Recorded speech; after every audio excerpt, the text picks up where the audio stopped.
2019चा निकालानंतर टेन्शन झालं, मात्र त्यानंतर खबरदारी घेऊन 2024चा निकाल टेन्शन देणार नसतील याची काळजी घेतली असल्याचं मुख्यमंत्री देवेंद्र फडणवीसांनी म्हटलंय। झी 24 तासच्या महाराष्ट्र गौरव पुरस्कार सोहळ्यात ते बोलत होते।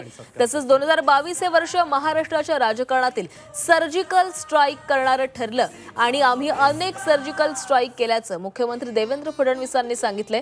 तसंच महाराष्ट्रातील सर्जिकल स्ट्राईक संपलं, आता करणार नसल्याचंही फडणवीस म्हणाले।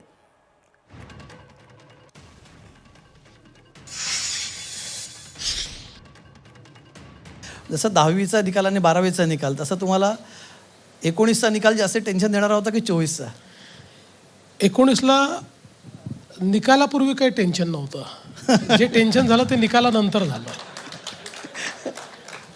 आणि त्यामुळे खबरदारी घेऊन 24मध्ये कोणी टेन्शन देणारच नाही ही व्यवस्था करून ठेवली। त्याच्यामध्ये मध्ये थोडे सर्जिकल स्ट्राईक्सही झाले। सर्जिकल स्ट्राईक केल्याशिवाय आपल्याला शेवटी जो विजय आहे तो मिळवता येत नाही। त्यामुळे निश्चितपणे मला असं वाटतं की 2022 हे वर्ष महाराष्ट्राच्या राजकारणातलं सर्जिकल स्ट्राईकचं वर्ष होतं की ज्याच्यामध्ये आम्ही अनेक सर्जिकल स्ट्राईक अतिशय यशस्वीपणे केले।